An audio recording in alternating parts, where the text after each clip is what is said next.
Hello friends, कैसे हो आप सब। उम्मीद है कि बढ़िया होंगे और पढ़ाई कर रहे होंगे। आपका इस यूट्यूब चैनल पर स्वागत है। आज हम क्लास 6 एनसीईआरटी का चैप्टर 5 इस अध्याय के बारे में पढ़ने वाले हैं, जिसका नाम है भारतीय सभ्यता का प्रारंभ। इससे पहले 4 चैप्टर हो चुके हैं। अगर आप लोगों ने अभी तक नहीं देखा है तो आप लोग पहले उसे जाकर देख सकते हैं, क्योंकि एक लिंक जो बन रहा है चैप्टर्स के बीच में वो कहीं ना कहीं डिस्टर्ब कर देता है अगर हमें शुरुआती पहलू ना पता हो। तो चलिए हम अपने टॉपिक पर आते हैं। भारतीय सभ्यता का प्रारंभ। तो भारत की सबसे प्राचीन सभ्यता जो हड़प्पा, सिंधु अथवा सिंधु सरस्वती सभ्यता के नाम से जानी जाती है, वास्तव में कई मायनों में एक अनूठी सभ्यता थी। इसने दिखाया कि कैसे एक सम्यक रूप से संतुलित समुदाय रहता है, जहां धनवान और निर्धन के बीच बहुत अधिक अंतर नहीं है। संक्षेप में, हड़प्पा के सामाजिक परिदृश्य में शोषण नहीं बल्कि आपसी सामंजस्य दिखाई देता है। और ये विचार किसके हैं? बीबी लाल जी के विचार हैं, जहाँ बताया जाता है कि उस सभ्यता में, उस ज़माने में धनवान और निर्धन के बीच बहुत अधिक अंतर नहीं था। बहुत थोड़े अंतर होते हैं, हर समाज में अंतर होते हैं, लेकिन सिंधु घाटी सभ्यता में उस तरीके के अंतर नहीं दिखाई देते जितना कि आज दिखाई पड़ते हैं। इस चैप्टर के अंत में जब आप पढ़ चुके होंगे पूरा, तब ये सवाल आप तीनों अंत में करिएगा। अभी तो आपको नहीं समझ में आएंगे जब तक चैप्टर ख़त्म नहीं होता है। तो पहले सवाल देख लो, बाद में इसे करना है जब चैप्टर पूरा समाप्त हो जाए। यह है धौलावीरा किला क्षेत्र का उत्तरी प्रवेश द्वार, चित्र 6.1। इसका मैं वीडियो दिखाता हूँ, लेकिन आप लोग यूट्यूब पर देख लीजिएगा, क्योंकि यहाँ पर कॉपीराइट लग सकता है, इसलिए मैं पूरा वीडियो तो नहीं दिखा सकता, लेकिन कुछ शॉर्ट वीडियो आपको दिखाता हूँ। जिस 5000 साल पुरानी सभ्यता के बारे में हम बचपन से सुना करते थे, वो सिविलाइजेशन अपने गुजरात के ढोलावीरा में स्थित है, जिसके बारे में कहा जाता है ये सिविलाइजेशन यहाँ से लेकर पाकिस्तान तक फैला हुआ था। और यहाँ पे एक ऐसी भाषा भी मिली है जिसे समझ पाना नामुमकिन है, और अगर कोई समझ जाएंगे। जी हाँ गाइज, मैं बात कर रहा हूँ हड़प्पन सिविलाइजेशन की, जो हजारों साल पहले प्राकृतिक, जैसा कि आप लोगों ने वीडियो में देखा, शॉर्ट वीडियो है, उतना नहीं समझ में आया होगा तो आप यूट्यूब पर खुद सर्च कर देख सकते हैं पूरा। धातु विज्ञान क्या है? धातु विज्ञान के अंतर्गत प्रकृति से धातु निष्कर्षण, उन्हें शुद्ध करने, आपस में मिलाने की तकनीकों और साथ साथ धातु और उसके गुणों का वैज्ञानिक अध्ययन शामिल होता है धातु विज्ञान में। ये शब्द होते हैं जिन्हें हमें पता होना चाहिए। अब सभ्यता क्या है, यही सवाल था हमारा। पहला सवाल यही है कि सभ्यता क्या है। इसको पढ़ने के बाद आप हो सकता है कि उस प्रश्न का आंसर कर ले जाएं।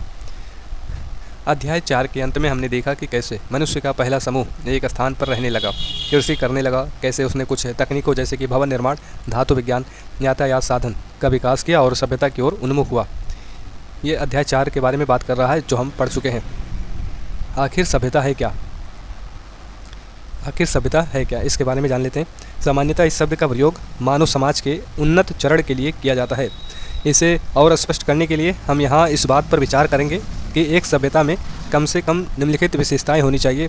अब कौन कौन सी विशेषताएं होनी चाहिए उसे भी देख लेते हैं। पहला है विशेषता, शासन और प्रशासन का कोई रूप।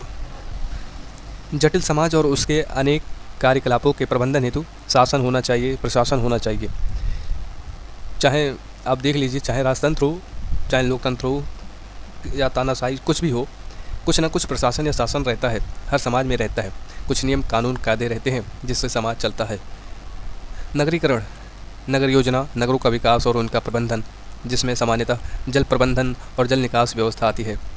अगर नगरीकरण है तो इसकी व्यवस्था होनी चाहिए। आप भी देखें अपने शहरों में इन तमाम चीज़ों का व्यवस्था होता है। विभिन्न प्रकार के शिल्प होते हैं। कच्चे माल जैसे कि पत्थर और धातु, कच्चे माल का प्रबंधन और तैयार माल जैसे कि आभूषण और उपकरण का उत्पादन होता है। आज भी यही हाल है, कच्चे माल को हम तैयार माल में परिवर्तित करते हैं, बाज़ारों में उन्हें लेकर जाके बेचते हैं। तो ये विभिन्न प्रकार के शिल्प आज भी हैं, उस ज़माने में भी था। तो सभ्यता के ये भी लक्षण हैं। और भी हैं व्यापार, सभी प्रकार की वस्तुओं के आदान प्रदान के लिए आंतरिक मतलब होता है एक नगर अथवा एक क्षेत्र के अंदर, और बाहरी मतलब होता है दूरस्थ अथवा विश्व के अन्य भागों के साथ व्यापार। अगला, लेखन का कोई रूप, अभिलेखों को रखने और संवाद बनाने के लिए आवश्यक। अब इसका एग्जाम्पल लेते हैं, जैसे कि हड़प्पा सभ्यता की मोहरें। हड़प्पा सभ्यता में लोग संक्षिप्त लेखन यानी हड़प्पा स्क्रिप्ट बोल सकते हैं आप, हड़प्पा स्क्रिप्ट का उपयोग करते थे। क्यों करते थे? व्यापारिक लेन देन के लिए और वस्तुओं की पहचान के लिए मोहरों पर ये अपना काम करते थे। ये लेखन जो है संवाद और जानकारी को सुरक्षित रखने का माध्यम था। इसी तरीके से अगला विशेषता है जीवन और विश्व के बारे में सांस्कृतिक विचार। कला, स्थापत्य, साहित्य, श्रुति परंपराओं और सामाजिक रीति रिवाजों के माध्यम से जीवन और विश्व की अभिव्यक्ति। अब इसके उदाहरण की बात करें तो जैसे कि अजंता की गुफाएं, यहाँ की चित्रकला और मूर्तियाँ बुद्ध के जीवन, लोगों की दिनचर्या, परंपराएं और धार्मिक विश्वासों को दर्शाती हैं। यह उस समय के सांस्कृतिक विचारों और जीवन दर्शन का दृश्य रूप है। तो इस तरीके से इसका भी एग्जाम्पल आप लोगों तक पहुंच गया होगा। कृषि उत्पादकता, जो गांव ही नहीं बल्कि नगरों को भी भोजन उपलब्ध करा सके। आइए विचार करें, ऊपर बताई गई विशेषताओं में से आप किसे मूलभूत विशेषता मानते हैं, अर्थात ऐसी विशेषता जो अन्य सभी के लिए विकास के लिए अनिवार्य हो। तो इन्हीं विशेषताओं में से आपको बताना है कि इनमें से कौन सा सबसे इम्पोर्टेंट विशेषता हो सकता है। शासन और प्रशासन का कोई रूप, नगरीकरण, विभिन्न प्रकार के शिल्प, व्यापार, लेखन का कोई रूप, जीवन और विश्व के बारे में सांस्कृतिक विचार या कृषि उत्पादकता, इनमें कौन सा सबसे महत्वपूर्ण है जो अन्य सभी के लिए विकास के लिए अनिवार्य हो। तो आप सोचो, क्या पता चला आपको? कुछ पता चला? फिर एक है, आइए पता लगाइए ऊपर दी गई सूची में प्रत्येक विशेषता के लिए क्या आप उस समय के समाज में विद्यमान व्यवसाय और रोजगार की सूची तैयार कर सकते हैं। पहले आप सोचो, आज के समय में कौन कौन से रोजगार हैं। आज भी शिल्प में आप देखें तो लोहार है, कुम्हार है, बढ़ई है, और तो आज के समय में सॉफ्टवेयर इंजीनियर भी हैं। उस समय में मतलब कौन कौन से लोग थे, प्रशासन में कौन कौन से लोग होते थे, राजा होते थे, क्या कौन से लोग होते थे। तो ये भी हमें पता लगाना है, इसके बारे में भी सोचना है। तो पहले इसके बारे में आंसर दे दिया जाए। ऊपर बताई गई सभी विशेषताएं सभ्यता के लिए आवश्यक हैं, लेकिन कृषि उत्पादकता को सबसे मूलभूत विशेषता माना जा सकता है। कृषि उत्पादकता को जो आखिर में है यहाँ पर, इसको सबसे इम्पोर्टेंट माना जाता है। अब क्यों?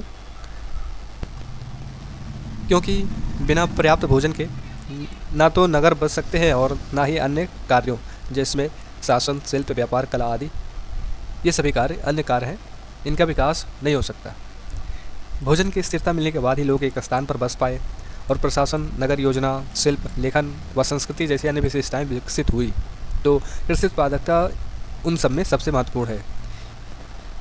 एक कहावत है कि अगर पेट भरा हो तभी काम में मन लगता है, तो इसीलिए कृषि उत्पादकता इम्पोर्टेंट बन जाता है। निष्कर्ष, कृषि उत्पादकता ही वह मूलभूत विशेषता है जिस पर अन्य सभी विशेषताओं का विकास निर्भर करता है। तो ये पहले या ये विचार करने वाले पोर्शन पर हम लोग डिटेल अध्ययन कर चुके, और ये दूसरा है, आइए पता लगाइए, इसके बारे में भी जान लेते हैं।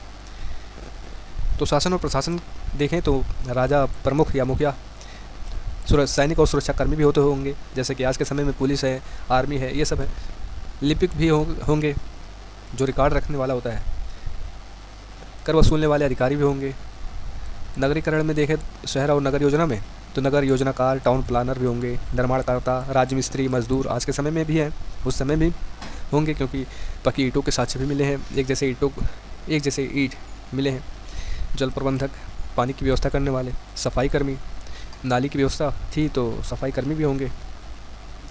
विभिन्न प्रकार के शिल्प, जैसे कि कुम्हार मिट्टी के बर्तन बनाने वाला होता होगा, लोहार, सुनार, बुनकर, बढ़ई। व्यापार में व्यापारी भी होंगे, नाविक भी होंगे, पशुपालक और परिवहनकर्ता, बाजार संचालक। इसी तरीके से लेखन का कोई रूप जिसमें लिपिक जो लेखन और रिकॉर्ड रखने वाला होता होगा, शिक्षक और विद्वान भी होते होंगे, दूत और संदेशवाहक, ये सभी होते होंगे उस ज़माने में भी, क्योंकि आज के समय में भी हैं। सांस्कृतिक विचार, कला, स्थापत्य, साहित्य से संबंधित कलाकार और चित्रकार, मूर्तिकार और शिल्पकार, गायक और वादक, पुरोहित और कथाकार। कृषि उत्पादकता में किसान भी होंगे, चरवाहे, सिंचाई करने वाले मजदूर, अन्न भंडारणकर्ता भी होंगे जो अनाज को स्टोर करते होंगे। तो ये सब होते होंगे उस ज़माने में भी, क्योंकि आप देखेंगे कि हड़प्पा सभ्यता एक नगरीय सभ्यता थी। ये चित्र 6.2 है। 2600 से 1900 ईसा पूर्व तक सिंधु सरस्वती सभ्यता का समय दर्शाती समय रेखा। तो ये 4000 ईसा पूर्व है, ये 3000 ईसा पूर्व और ये 2000 ईसा पूर्व, यानी ईसा मसीह के जन्म के समय की पहले की बात हो रही है। तो 4000 जो ईसा पूर्व है मेसोपोटामिया की सभ्यता का आरंभ, और 3000 ईसा पूर्व मिस्र की सभ्यता का आरंभ, और ये 2000 के इधर और 3000 के इधर आप देखेंगे तो सिंधु सरस्वती सभ्यता भी है। आज विश्व के अधिकांश समाजों में इन सभी विशेषताओं को आसानी से देखा जा सकता है। जैसा कि हमने यहाँ पर पूरा वर्णन किया, तो ये आज भी हैं, गायक भी हैं, वादक भी हैं, मूर्तिकार भी हैं, बढ़ई हैं, लोहार है, ये सभी हैं। जिस तरह हमने सभ्यता को परिभाषित किया है, उस अर्थ में सभ्यता का आरंभ कब हुआ? विश्व के विभिन्न भागों में अलग अलग समय पर सभ्यताओं का आरंभ हुआ। जिस क्षेत्र को मेसोपोटामिया, आधुनिक इराक और सीरिया, मेसोपोटामिया के नाम से जाना जाता है, वहाँ लगभग 6000 वर्ष पहले सभ्यता का आरंभ हुआ, और इसके कुछ शताब्दियों के बाद प्राचीन मिस्र की सभ्यता का आरंभ हुआ। आप इन सभ्यताओं और अन्य सभ्यताओं के बारे में आगे की कक्षाओं में पढ़ेंगे, तो चिंता नहीं करना है। सही अर्थों में उन प्राचीन सभ्यताओं के बहुत बड़े योगदान और प्रकृति के कारण ही मानवता आज वर्तमान स्थिति में पहुंच सकी है। उन्हीं की देन है, उन्हीं सभ्यताओं की देन है। कुछ ना कुछ अपने जीवन में नया परिवर्तन करते थे। अभी हम केवल भारतीय उपमहाद्वीप और उसके उत्तर पश्चिमी क्षेत्र पर दृष्टि डालेंगे, जहाँ से हमारी कहानी आरंभ होती है। तो हम सभी क्षेत्रों के बारे में बात नहीं करेंगे, मतलब सभी सभ्यताओं के बारे में नहीं बात करेंगे, केवल कुछ क्षेत्रों यानी भारतीय उपमहाद्वीप और उत्तर पश्चिमी क्षेत्र पर ही दृष्टि डालेंगे। और आने वाली क्लास में हम अन्य सभ्यताओं के बारे में भी जानेंगे। गांव से नगर, किस तरीके से गांव एक शहर में बदला, नगर में बदला, ये भी जान लेते हैं। पंजाब आज भारत और पाकिस्तान में विभाजित है, और सिंध अब पाकिस्तान में है, के विशाल मैदानों को सिंधु नदी और उसकी सहायक नदियाँ सिंचित करती हैं। सिंधु नदी ने इन मैदानों को उपजाऊ और कृषि के अनुकूल बनाया। इन मैदानों की पूर्व दिशा में कुछ सहस्त्राब्दियों पहले एक अन्य नदी सरस्वती हिमालय की तलहटी से हरियाणा, पंजाब, राजस्थान और गुजरात के कुछ क्षेत्रों से होकर प्रवाहित होती थी। चित्र 6.3 अभी देख लेंगे। तो सरस्वती नदी भी हुआ करती थी, जो कहाँ से बहती थी? हरियाणा, पंजाब, राजस्थान और गुजरात के कुछ क्षेत्रों से होकर प्रवाहित होती थी। 3500 ईसा पूर्व से इस पूरे क्षेत्र में गांव नगरों में परिवर्तित हो गए, और लगभग 2600 ईसा पूर्व में बढ़ते व्यापार और अन्य विनिमयों के कारण नगर महानगरों में परिवर्तित हो गए। पहले गांव से नगर बना, फिर नगर से महानगर बना। इस सभ्यता को पुरातत्ववेत्ताओं ने सिंधु सभ्यता, हड़प्पा सभ्यता अथवा सिंधु सरस्वती सभ्यता जैसे नाम दिए। हम इन सभी नामों का प्रयोग करेंगे। इस सभ्यता के निवासियों को हड़प्पाई या हड़प्पावासी कहते हैं, हड़प्पावासी कहते थे। तो किन्होंने नाम दिया? पुरातत्ववेत्ताओं ने दिया। यह विश्व की सबसे पुरानी सभ्यताओं में से एक है। इस विकास प्रक्रिया को भारत का पहला नगरीकरण भी कहा जाता है। ये इंपॉर्टेंट है। भारत का पहला नगरीकरण तो हड़प्पा सभ्यता को ही माना जाता है। ध्यान रखने वाली बात है, वर्तमान में इस सभ्यता के निवासियों को हड़प्पाई या हड़प्पावासी क्यों कहते हैं, ये सवाल पूछ रहा है, और कुछ ध्यान रखने के लिए भी कह रहा है।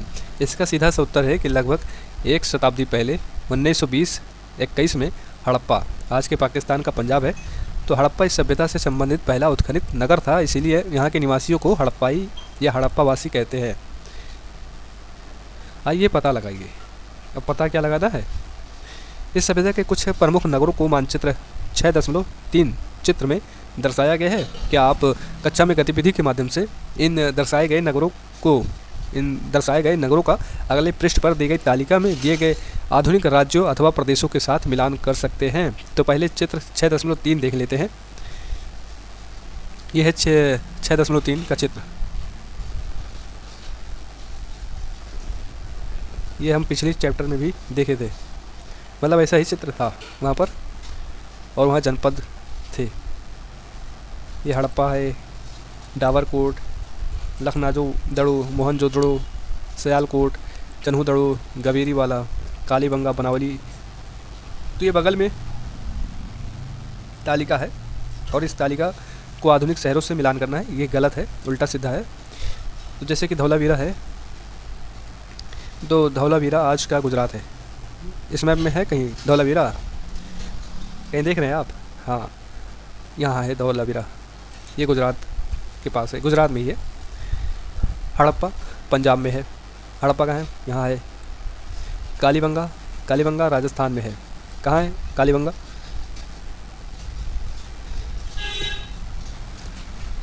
कहाँ है यहाँ पर कालीबंगा?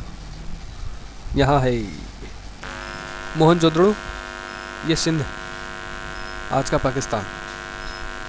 या राखी गढ़ी कहाँ है? राखी गढ़ी है हरियाणा में, यहाँ पर है। आपकी सुविधा के लिए इस तरीके से मैंने चित्र जोड़ दिया है, आप सीधा यहाँ से मिलान कर सकते हैं। अब सरस्वती नदी के बारे में भी जान लेते हैं।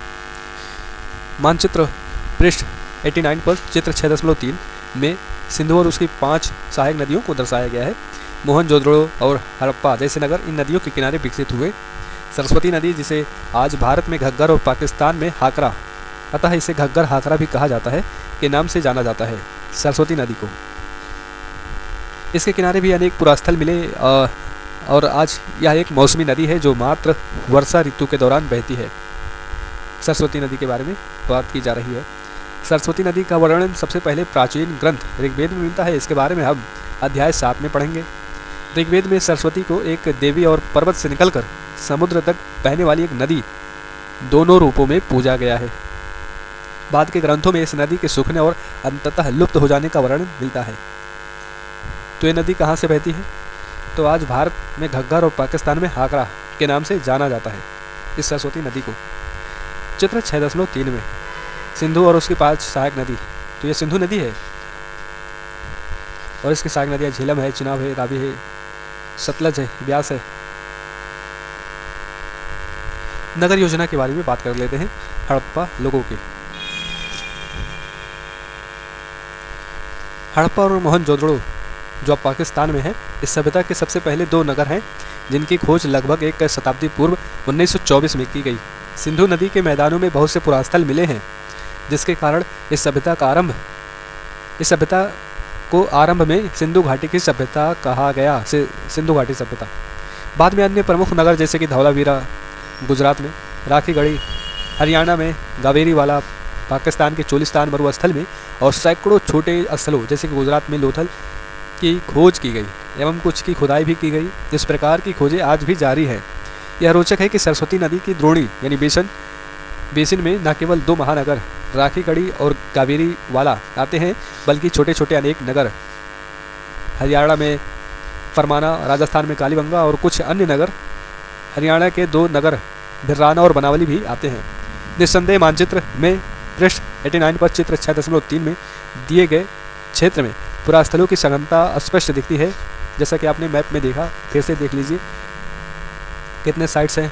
आप देखिए, ये तो बड़े बड़े साइट्स हैं और कुछ छोटे छोटे भी खोजे गए हैं स्थल। तो ये बहुत मतलब ज़्यादा मात्रा में है, बहुत ज़्यादा क्षेत्र को कवर करते हैं। अधिकांश हड़प्पा सभ्यता के नगर सुनियोजित योजना के अंतर्गत निर्मित किए गए थे, मतलब एक प्लान बनाया गया होगा नगर को बसाने के लिए। उन नगरों में चौड़ी सड़कें थी। पृष्ठ 92 पर चित्र 6.4 और 6.5 में ये चौड़ी सड़कें आपको देखने को मिलेगी, जो सामान्यतः चारों दिशाओं की ओर उन्मुख होती थी। अधिकांश नगरों के चारों ओर किलेबंदी की गई मिलती है और नगर के 2 विशिष्ट भाग मिलते हैं। एक ऊपरी नगर जहाँ संभवतः अभिजात वर्ग के लोग रहते थे और एक है निचला नगर जहाँ साधारण लोग रहते थे।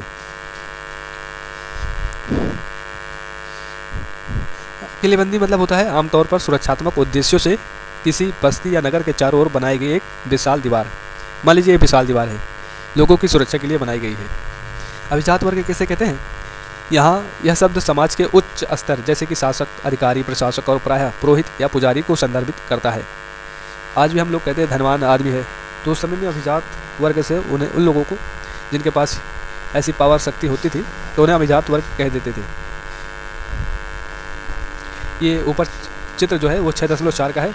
कालीबंगा राजस्थान के निचले नगर में एक चौड़ी सड़क, और ये दाएं चित्र 6.5 धौलावीरा के मध्य नगर के आवासीय क्षेत्र की लंबवत गलियां या सड़कें।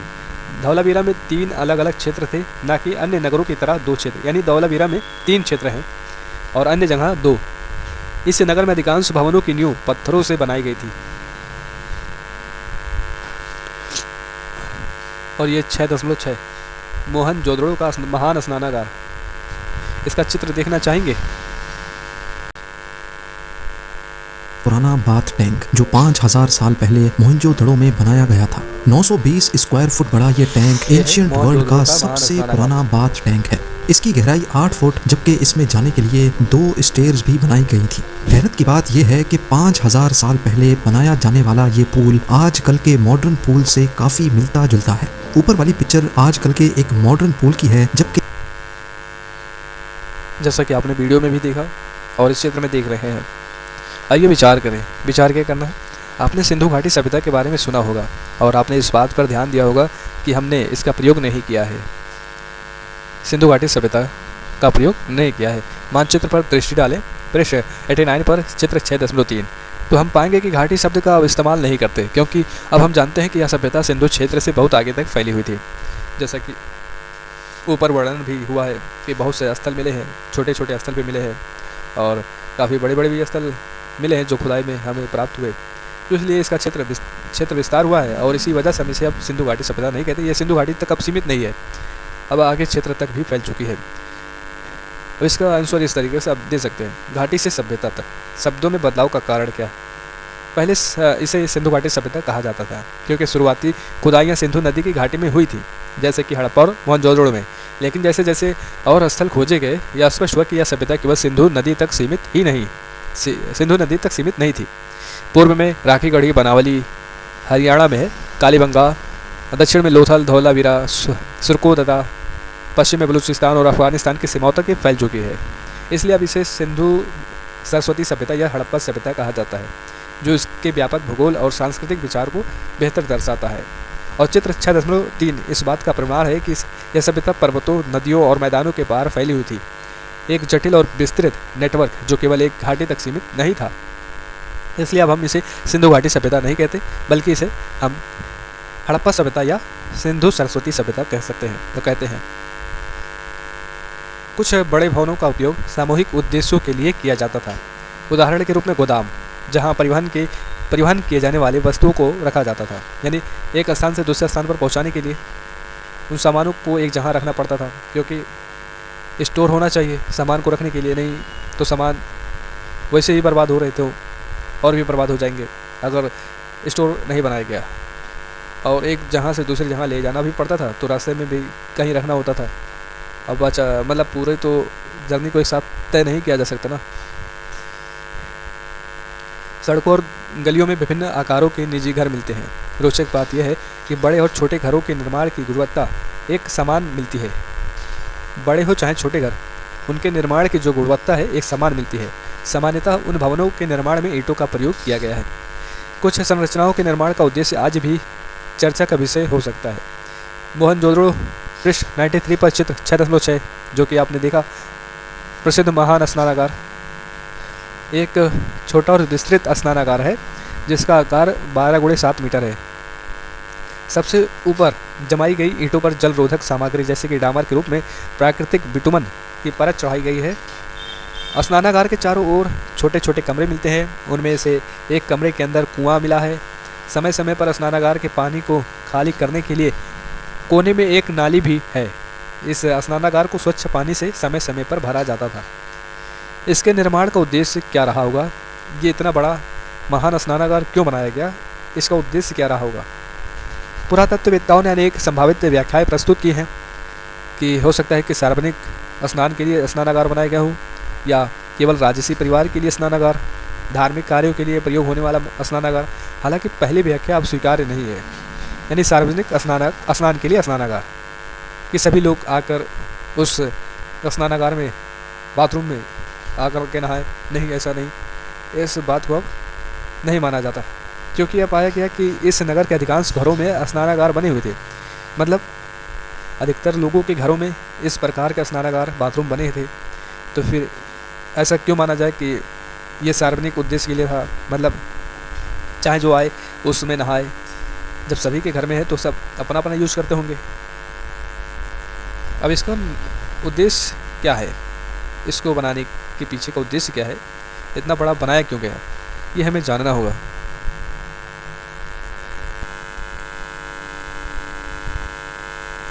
आइए पता लगाइए। अंतिम 2 व्याख्याओं के बारे में कक्षा में चर्चा कीजिए। क्या आप कोई अन्य व्याख्या सोच सकते हैं? ध्यान दीजिए कि इस विषय में हमारे पास इतिहास के अन्य स्रोत नहीं है, जैसे न कोई शिलालेख, न कोई ग्रंथ और न ही किसी यात्री का विवरण। जो भी हड़प्पा सभ्यता में जो भी हमें साक्ष्य मिला है, लिपि जो मिली है, अभी तक हम उसे पढ़ नहीं पाए। तो इसी वजह से अभी तक हम नहीं जान पाए हैं कि जो हड़प्पा सभ्यता से हमें अधिकतर चीज़ें मिली वो क्या थी। अगर हम जिस दिन इस लिपि को पढ़ने में कामयाबी हासिल कर लिए, उस दिन इतिहास फिर से बदल जाएगा।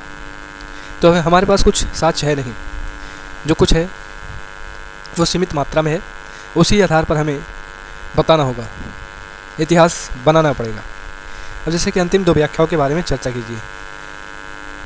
इस स्नानागार जो हमें मिला है, स्नानागार कि केवल राजसी परिवार के लिए स्नानागार थे या धार्मिक कार्यों के लिए प्रयोग होते थे, तो यही हमें इस पर चर्चा करना है। आप अगर सोचें तो इसका यूज़ तो ऐसे नहीं हुआ होगा कि चलिए वाटर पार्क के रूप में बना दिया जाए, आए बच्चे खेलें। ये तो सभी घरों में था। हो सकता है गर्मी ज़्यादा पड़ रही होगी, यानी जलवायु परिवर्तन कुछ कारण रहा होगा, हो सकता है। हमारे पास कुछ भी साक्ष्य नहीं है कि हम माने कि हाँ यही सही था, बिल्कुल भी नहीं था। हम केवल व्याख्या कर सकते हैं, वो भी संभावित। 100% सही हो ये बिल्कुल भी सही नहीं है। तो संभावित व्याख्या, जो अन्य संभावित व्याख्या है, जैसे कि सामुदायिक सभा स्थल या जल आधारित अनुष्ठान केंद्र, ये एक व्याख्या हो सकता है। यह स्थान विशेष अवसरों पर समुदाय के लोगों के एकत्र होने के लिए प्रयोग होता रहा हो, जैसे कि त्यौहार, सामाजिक निर्णय या जल से जुड़े अनुष्ठान पर लोग एकत्रित होते होंगे। हो सकता है इसी वजह से बनाया गया। कुएं और जल निकासी की व्यवस्था यह दर्शाती है कि इसे नियमित रूप से प्रयोग किया जाता था। कुआं मिला है, जल निकासी व्यवस्था भी देखने को मिला है कि उससे मतलब उसका पानी रिफ्रेश किया जाता था। जल प्रबंधन, हड़प्पावासी जल प्रबंधन और स्वच्छता को बहुत महत्व देते थे। उनके घरों में स्नान के लिए अलग स्नानगार होता था। ये नगर जल निकास प्रणाली, चित्र 6.7, ये नगर जो है जल निकास प्रणाली से जुड़े हुए थे, जो साधारणतः सड़कों के नीचे होती थी। सड़कों के नीचे ये नालियाँ होती थी जिनमें अपशिष्ट जल बहता था। आज के मॉडर्न ज़माने में भी नालियाँ आप देखेंगे किस तरीके से बनती हैं, सड़कों के नीचे ही होती हैं। मोहनजोदड़ो में लोग ईंटों से बनाए कुओं से पानी निकाला करते थे। आज भी कुएं मिलते हैं गांव में, किंतु अन्य क्षेत्रों में तालाब, पास के झरनों अथवा मानव निर्मित जलाशयों से पानी लेते होंगे, ये भी माना जाता है। धौलावीरा जो कि गुजरात में कच्छ के रन में है, 73 मीटर लंबा सबसे बड़ा जलाशय यहाँ से मिला है धौलावीरा से। धौलावीरा में पत्थरों और यहाँ तक कि चट्टान को काटकर, आप इस चित्र को 6.8 में देखेंगे, चट्टान को काटकर कम से कम 6 विशाल जलाशयों का निर्माण किया गया। इनमें से अधिकांश को कुशल जल संचयन और वितरण के लिए भूमिगत नालियों से जोड़ा गया था। भूमिगत नाली जो नीचे बनाई गई थी, इनसे जोड़ा गया था। और ये 6 विशाल जलाशयों का निर्माण धौलावीरा में हमें मिला है। ये चित्र 6.7 है। ये नगर जल निकास प्रणाली का चित्र है। ये नालियाँ बनी होती हैं, देखो इस तरीके से नालियाँ होती थी। और ये चित्र 6.8 जो धौलावीरा में मिली है, चट्टान को काटकर बनाया गया 33 मीटर लंबा विशाल जलाशय है। आइए पता लगाइए, कक्षा की गतिविधि के रूप में किसी फीते इंच टिप से अपनी कक्षा, विद्यालय के गलियारे या खेल के मैदान की लंबाई मापें और इस लंबाई की तुलना धौलावीरा के सबसे विशाल जलाशय की लंबाई से कीजिए। ऐसा करना चाहेंगे आप? करना चाहते हैं तो फिर करिए। आइए विचार करें।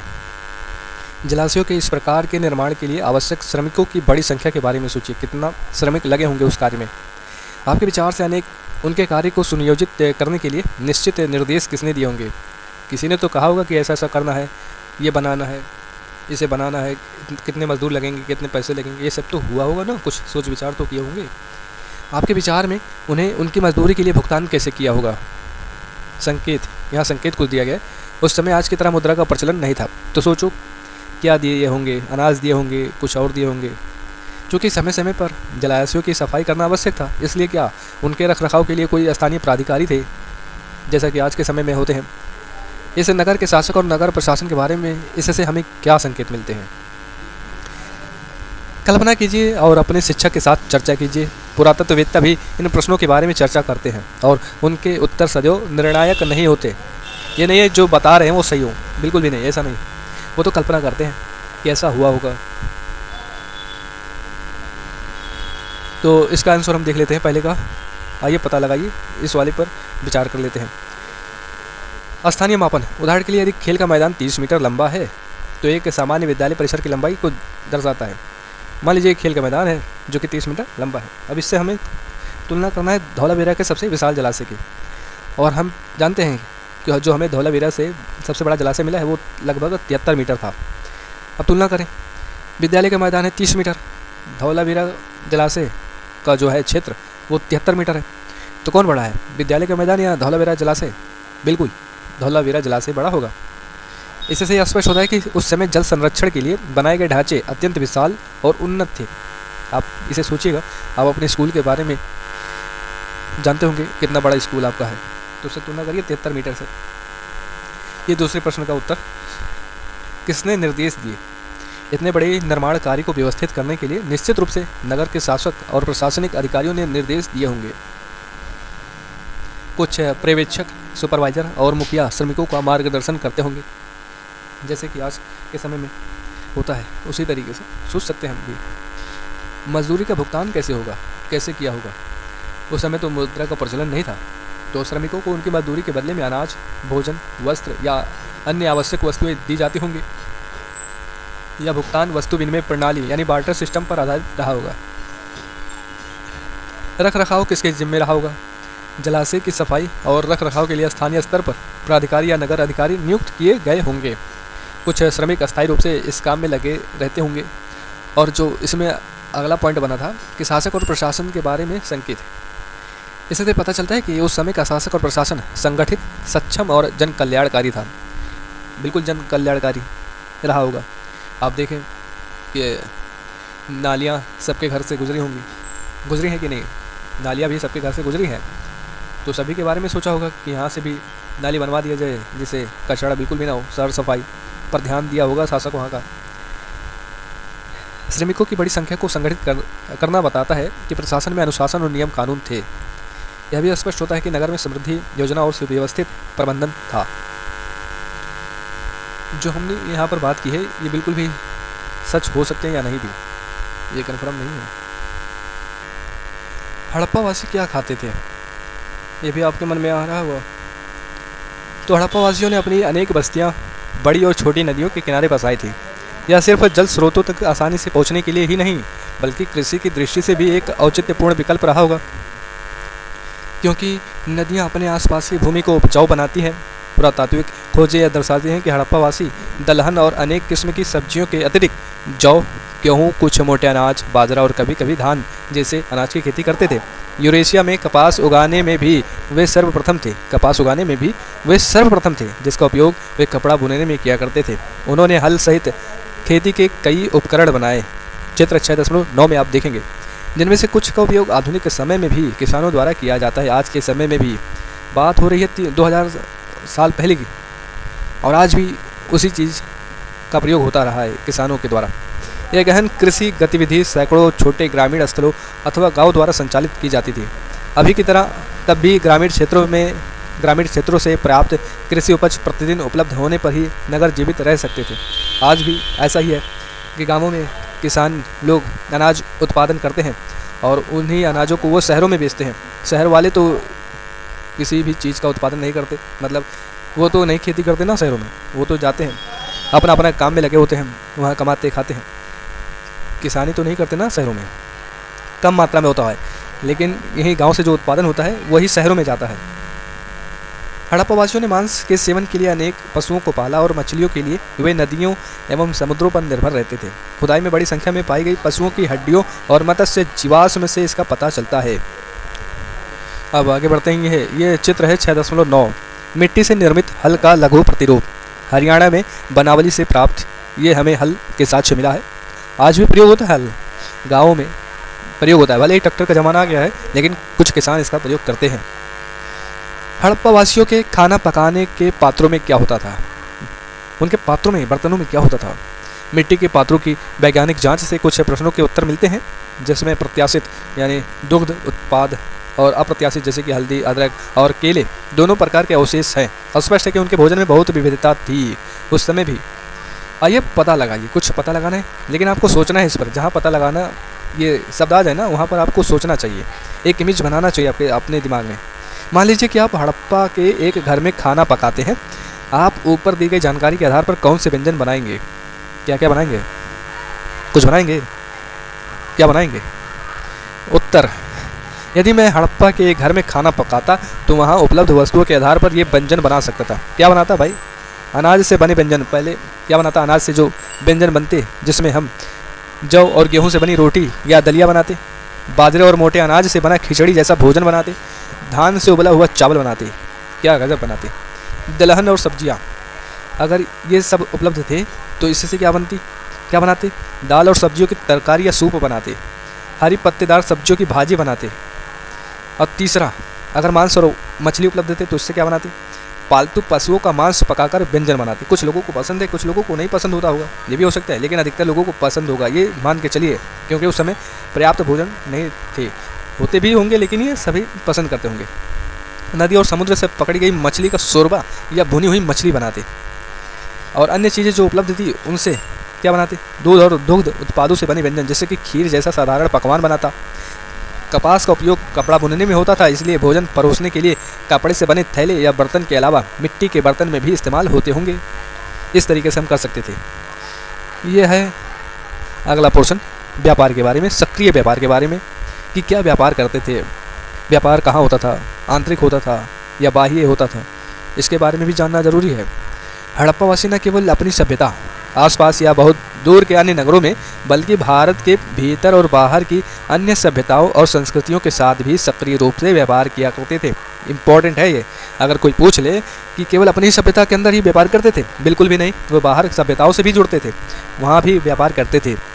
उन्होंने आभूषणों, लकड़ी, दैनिक उपयोग की कुछ वस्तुओं, पृष्ठ 98 पर चित्र 6.11 में देखेंगे, इस प्रकार की कुछ वस्तुओं, संभवतः सोने एवं कपास और कुछ खाद्य वस्तुओं का निर्यात किया, उन्होंने एक्सपोर्ट किया। उनके सर्वाधिक प्रिय आभूषण कार्नेलियन के मोती, जो कि आप चित्र 6.10 में देखेंगे, जो अधिकतर गुजरात में पाए जाने वाले लाल रंग के अल्प मूल्यवान पत्थर होते थे। अल्प मूल्यवान, ज़्यादा महंगे नहीं, लेकिन उनका भाई आभूषण था, प्रिय आभूषण था। हड़प्पा के कारीगरों ने उनमें छेद करने की तकनीक भी विकसित की थी। अब छेद करेंगे तभी तो पहनेंगे कान में और अन्य जगह, ताकि धागे को डालकर उन्हें तरह तरह से सजाया जा सके। उन्हें शंखों से बहुत सुंदर चूड़ियाँ भी बनाई, चूड़ियाँ भी, चूँकि शंख का होल सख्त होता है, अतः उन चूड़ियों को बनाने के लिए परिष्कृत तकनीक की आवश्यकता भी होती होगी। आप उस शंख को देखेंगे तो शंख जो होता है, उसका खोल जो होता है वो बहुत मजबूत होता है, कठोर होता है। अगर उन्होंने यूज किया होगा तो कुछ ना कुछ तकनीकी निकाली होगी ना उसे विकसित करने के लिए। यह स्पष्ट नहीं है कि हड़प्पा वासियों ने निर्यातित वस्तुओं के बदले में किस वस्तु का आयात किया, यानी बाहर अगर सामान भेजा है तो कुछ ना कुछ आयात किए होंगे। पैसा तो नहीं चलता होगा ना कि चलिए पैसा भेज दीजिए, मैं सामान भेज रहा हूँ, कुछ ना कुछ वस्तुएं तो मंगाते होंगे। संभवतः यह तांबा हो सकता है, क्योंकि यह धातु सामान्यतः उनके पास बहुतायत में उपलब्ध नहीं थी। तो हो सकता है कि वे लोग बाहर से मंगाते थे, क्योंकि कम मात्रा में हमें मिला है तो हम ये कल्पना कर सकते हैं कि ये हो सकता है कि बाहर से आता होगा, अंदर होता तो काफ़ी मात्रा में होता, ऐसा नहीं है। ये चित्र 6.10 सूसा, वर्तमान ईरान में खुदाई में प्राप्त कार्नेलियन मलके कहाँ मिले हैं? मनके ये ईरान में मिले हैं। और हड़प्पा सभ्यता कहाँ है? हमारे भारत के आसपास के क्षेत्रों में, उत्तर भारत में। और ये चित्र 6.11 हड़प्पा का हाथी दांत का कंघा, जो ओमान के तट पर पाया गया। कहाँ मिला? ओमान के तट पर। लगभग 7 सेंटीमीटर लंबा है ये कंघा है। आइए पता लगाइए, ये पता लगाना है तो आइए पता लगाइए में क्या है कि हड़प्पा वासी मुलायम धातु तांबे की कलाकारी में कुशल थे। तांबे में टिन मिलाने पर कांस्य धातु बन जाती है, जो तांबे की तुलना में कठोर होती है। हड़प्पा वासियों ने उपकरण तथा बर्तन बनाने में कांस्य का उपयोग किया। बाद में हम इसकी बनी कुछ छोटी प्रतिमाएं देखेंगे। तो इसका विश्लेषण मैंने कर दिया है, उत्तर भी दे दिया है, आप इसे विश्लेषण या उत्तर के रूप में समझ सकते हैं। हड़प्पावासी तांबे की कलाकारी में निपुण थे। उन्हें ज्ञान था कि यदि तांबे में टिन मिलाया जाए तो कांसा यानी ब्रोंज बनता है। कांसा तांबे की तुलना में ज़्यादा कठोर और टिकाऊ होता है। इसी कारण हड़प्पावासी कांसे के उपकरण, बर्तन और छोटी प्रतिमाएं बनाते थे। यह दर्शाता है कि हड़प्पावासी धातु विज्ञान, मेटलर्जी की उन्नत समझ रखते थे। निष्कर्ष निकाल सकते हैं इससे कि हड़प्पावासी केवल किसान या व्यापारी ही नहीं थे, बल्कि वे कुशल धातु कर्मी भी थे। कांसा बनाकर उन्होंने उपकरण और कलात्मक वस्तुएं बनाई जो उनकी तकनीकी प्रगति और कलात्मकता दोनों को दर्शाती है। और ये चित्र 6.12 है, 12 है। लोथल में विशाल बंदरगाह, ये कहाँ है? लोथल में है। और ये विशाल बंदरगाह मिला है। बंदर क्या जो होते हैं वो किस काम में आते हैं आप बताइए। और ये चित्र 6.13 का एक है, 6.132, 6.133 है। बाएं से दाएं, बाएं से दाएं। एक श्रृंगी पशु बैल सींग वाले बाघ को दर्शाती हड़प्पा की कुछ मोहरें हैं। ये मोहरें हैं सब। उन्होंने इस तरह के व्यापार को संचालित करने के लिए स्थल मार्ग एवं नदियों तथा अधिक दूरवर्ती गंतव्यों के लिए समुद्री रास्तों का उपयोग किया। अगर दूर जाना होता था तो समुद्री रास्तों का उपयोग करते थे, अगर कम दूर जाना होता था तो स्थल मार्ग या नदी का उपयोग करते थे। यह भारत की प्रथम गहन समुद्री गतिविधि थी। वास्तव गुजरात और सिंध के तटवर्ती क्षेत्रों में कई हड़प्पाई सभ्यता या हड़प्पाई बस्तियाँ स्थित हैं। गुजरात में स्थित एक लघु बस्ती लोथल में आश्चर्यजनक रूप से 217 मीटर लंबाई और 36 मीटर चौड़ाई का एक विशाल बेसिन पाया गया है। इसकी लंबाई फुटबॉल के 2 मैदानों से थोड़ी अधिक है, इतना ज़्यादा बड़ा है।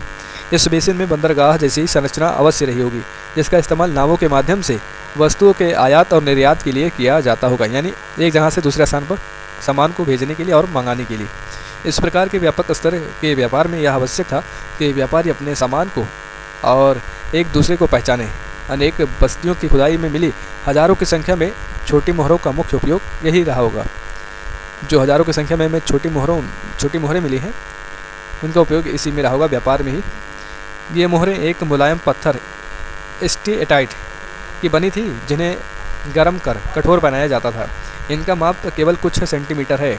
सामान्यतः इनके ऊपर जानवरों के चित्र बनाए गए हैं, किंतु इन पर लेखन प्रणाली के कुछ संकेत भी मिलते हैं। कुछ लिखा हुआ है इस पर। इस लेखन प्रणाली और पशुओं के चित्रों के प्रतीकों के अर्थ को अभी समझा जाना बाकी है। यह निश्चित है कि ये किसी प्रकार की गतिविधियों से संबंधित हैं।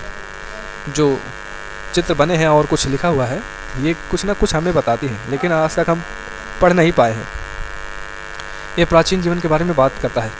पुरातत्ववेत्ता हड़प्पावासियों द्वारा निर्मित और उपयोग की गई अनेक वस्तुओं को सामने लेकर आए हैं। ये दैनिक उपयोग की वस्तुएं हैं, जैसे कि ये कौन सा चित्र है? ये कांस्य दर्पण है, दर्पण यानी शीशा। एक पक्की मिट्टी जिसे टेराकोटा कहते हैं, ये हमें दोनों जो है धौलावीरा से मिले हैं। इसी तरीके से ये ऊपर के चित्र में भार तौलने के कुछ पत्थर मिले हैं और एक कांस्य छेनी मिली है, छेनी, और ये भी धौलावीरा से मिले हैं।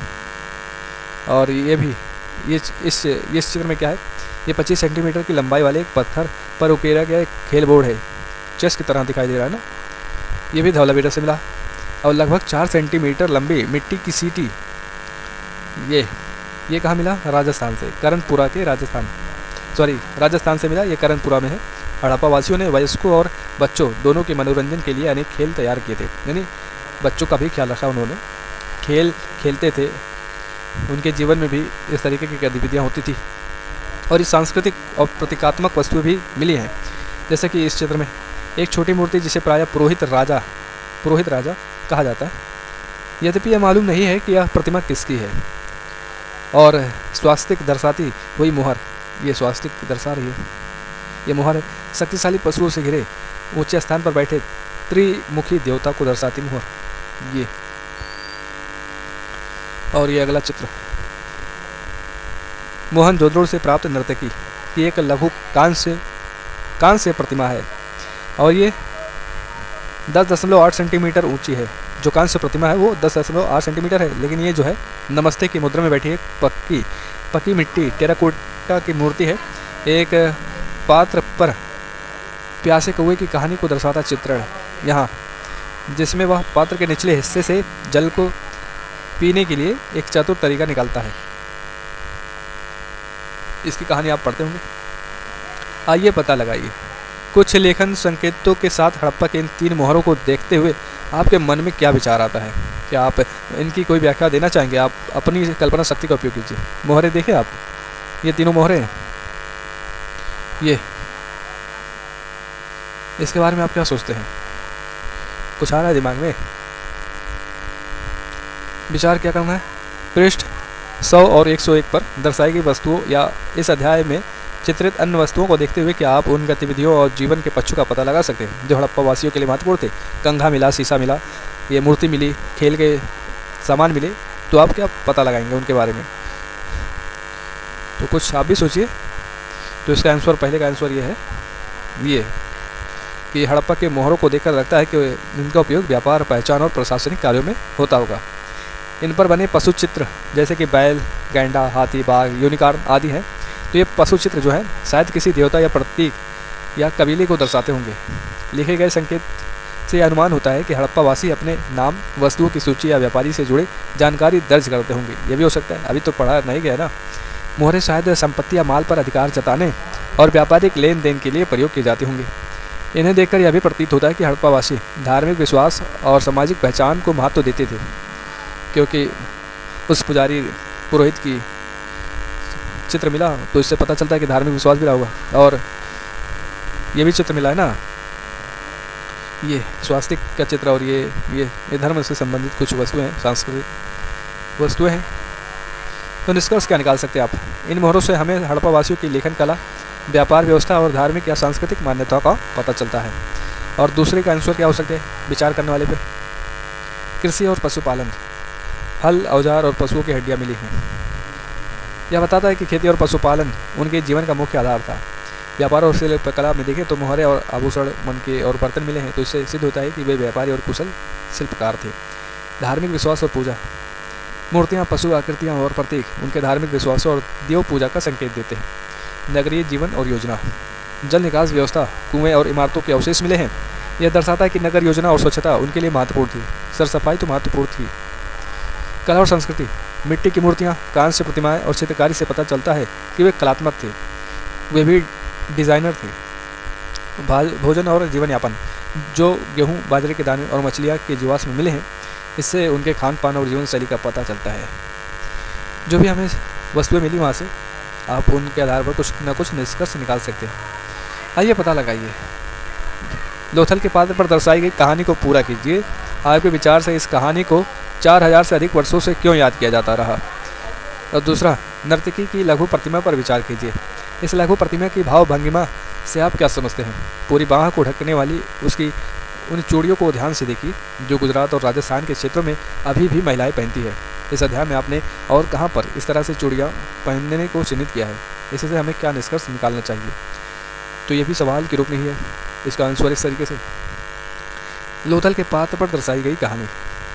लोथल के पात्र पर एक जानवर को घेर कर शिकारी द्वारा पकड़े जाने की कहानी चित्रित है। यह दर्शाता है कि हड़प्पावासी केवल कृषि ही नहीं बल्कि शिकार पर भी निर्भर रहते थे। इस कहानी को 4000 वर्षों से याद किया जाता रहा क्योंकि यह उनके दैनिक जीवन और जीविका से जुड़ी थी। साथ ही यह उनके कलात्मक अभिव्यक्ति और चित्रण कौशल का प्रमाण है। इससे निष्कर्ष निकलता है कि हड़प्पावासी न केवल कुशल व्यापारी और किसान थे बल्कि वे अपने जीवन शैली और गतिविधियों को चित्रों के माध्यम से संजोते भी थे। और दूसरे प्रश्न का उत्तर जो है नर्तकी की लघु प्रतिमा से पूछा गया है, तो इसका आंसर इस तरीके से, कांस्य से बनी यह प्रतिमा है कि वह नर्तकी की है। उसके भाव भंग में यानी पोस्चर से आत्मविश्वास, स्वतंत्रता और उत्साह झलकता है। उसकी बाहों में लगी लंबी चूड़ियाँ दर्शाती हैं कि आभूषण पहनना उस समय भी सामाजिक और सांस्कृतिक परंपरा थी। गुजरात और राजस्थान में आज भी इस प्रकार की चूड़ियाँ महिलाएं पहनती हैं। इस अध्याय में हमने मिट्टी की बनी महिला प्रतिमाओं में भी इसी तरह की चूड़ियाँ देखी हैं। इससे निष्कर्ष क्या निकलता है? इससे यह समझ आता है कि हड़प्पा की सांस्कृतिक परंपराओं की झलक आज भी भारतीय समाज में जीवित है। अंत अथवा नई शुरुआत। 1900 ईसा पूर्व के आसपास इस सिंधु सरस्वती सभ्यता की सभी उपलब्धियों के बावजूद उसका ह्रास हो गया। इसके नगर एक के बाद एक खाली होते गए। यदि कोई निवासी वहाँ रहे भी तो उन्होंने परिवर्तित वातावरण में ग्रामीण जीवन शैली को अपनाया। ऐसा प्रतीत होता है कि पूर्ववर्ती सरकार या प्रशासन अब विद्यमान नहीं रहा।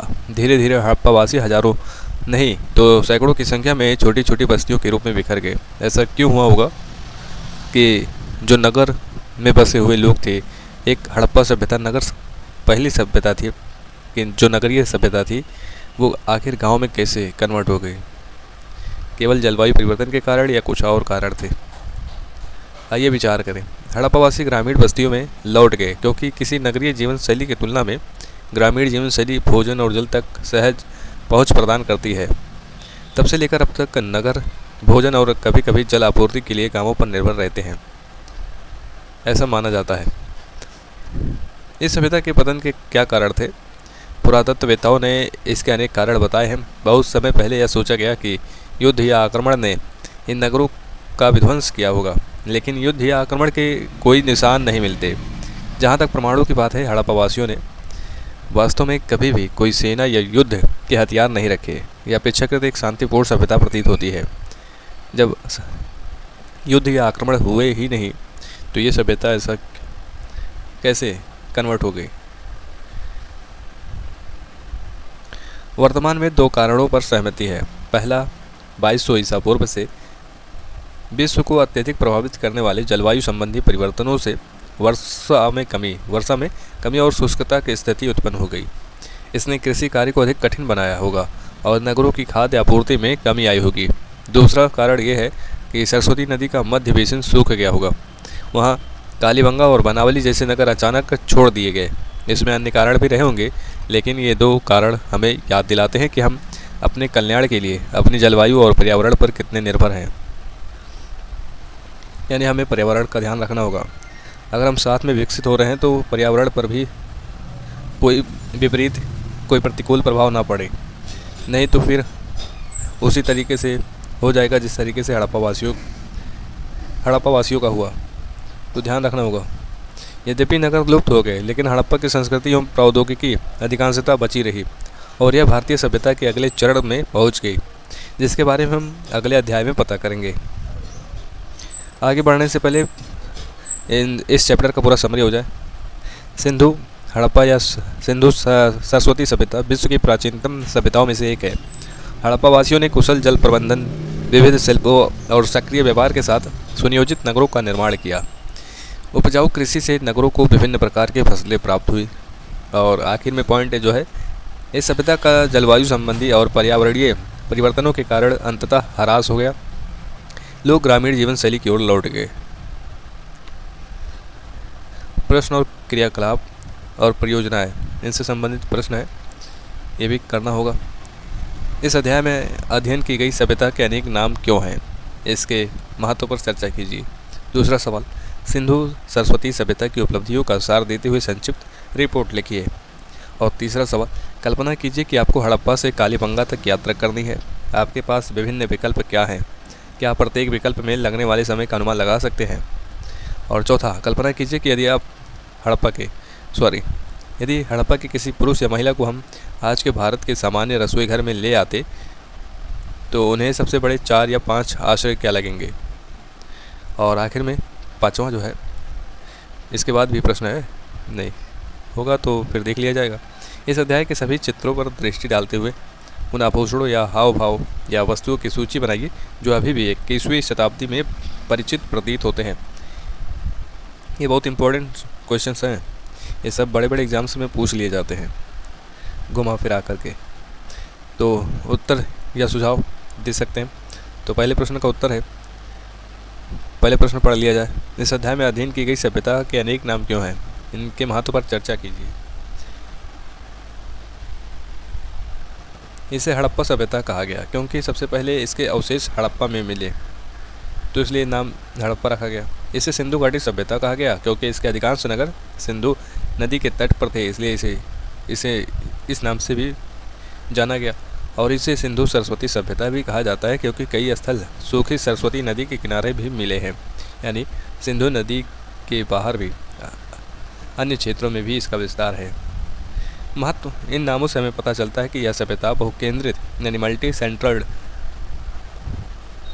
सेंटर्ड थी और विभिन्न नदियों के किनारे फैली हुई थी। दूसरा प्रश्न, सिंधु सरस्वती सभ्यता की उपलब्धियों पर रिपोर्ट तैयार करें। तो सिंधु सरस्वती सभ्यता प्राचीन भारत की महानतम सभ्यताओं में से एक थी। इसकी प्रमुख उपलब्धियां थीं। पहला है नगरीय योजना, चौड़ी सड़कें, जल निकासी व्यवस्था, अनाज कोष और सुव्यवस्थित मकान। कृषि और व्यापार, गेहूँ, जौ, बाजरा की खेती, पशुपालन और दूर दूर तक व्यापार करते थे। शिल्प कला में मिट्टी, धातु और कांसे की प्रतिमाएं आभूषण और मनकों का निर्माण होता था। लेखन और मोहरें, मोहरों पर संकेत और पशु आकृतियाँ उनके सांस्कृतिक जीवन का प्रतीक थी। धातु कला, कांस्य से बनी नर्तकी की प्रतिमा उनकी तकनीकी कुशलता को दर्शाती है। तो ये सब उपलब्धियाँ हैं। इस प्रकार सिंधु सरस्वती सभ्यता ने नगर योजना, कला, शिल्प और व्यापार के क्षेत्र में अद्भुत प्रगति की, जो आज भी हमें आश्चर्यचकित करती है। तीसरा प्रश्न, हड़प्पा से कालीबंगा तक यात्रा के विकल्प। कालीबंगा तक यात्रा के विकल्प क्या होंगे? तो पहला है पैदल, सबसे धीमा कई सप्ताह लग सकते थे।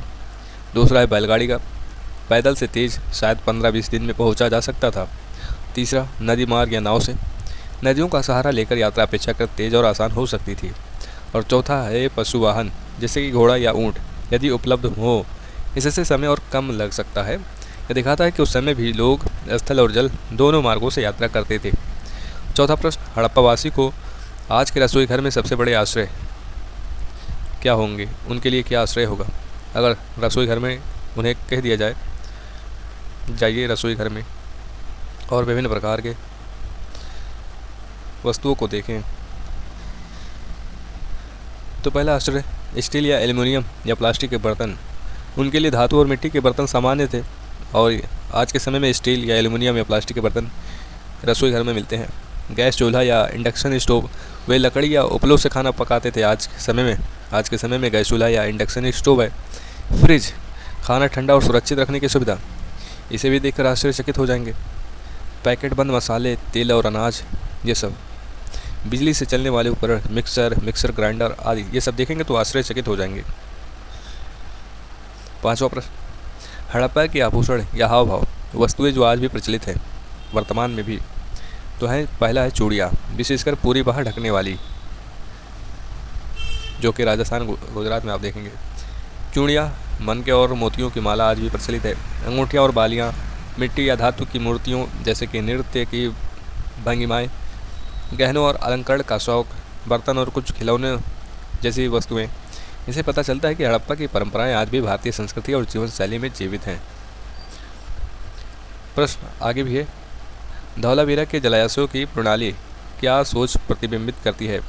अगला प्रश्न, मोहनजोदड़ो में ईंटों से निर्मित 700 कुओं की गणना की गई है। ऐसा लगता है कि उनका नियमित रूप से रख रखाव किया जाता रहा और अनेक शताब्दियों तक उनका उपयोग किया जाता रहा।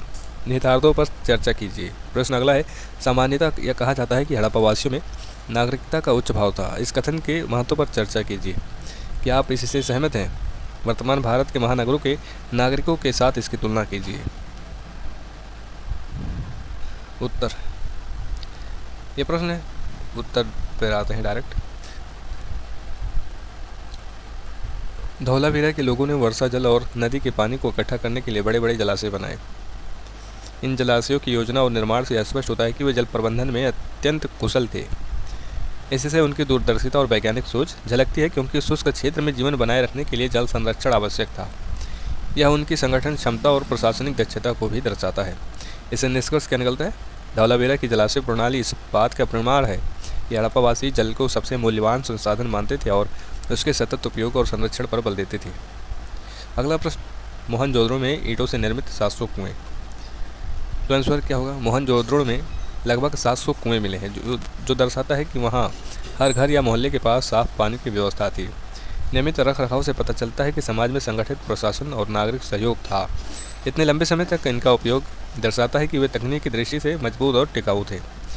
और यह तथ्य इस बात का भी संकेत है कि हड़प्पावासी स्वास्थ्य, स्वच्छता और सार्वजनिक सुविधाओं को महत्व देते थे।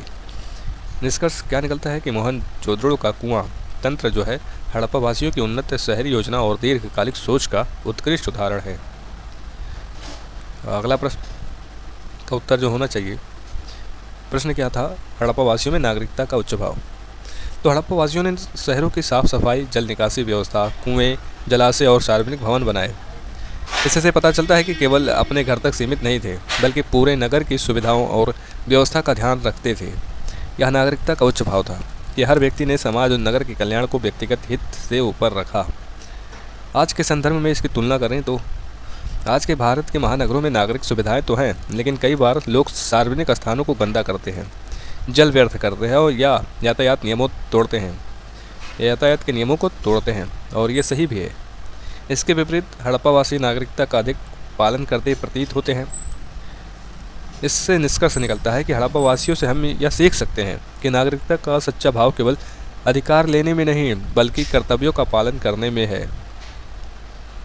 और यहाँ पर पूरा समाप्त होता है चैप्टर।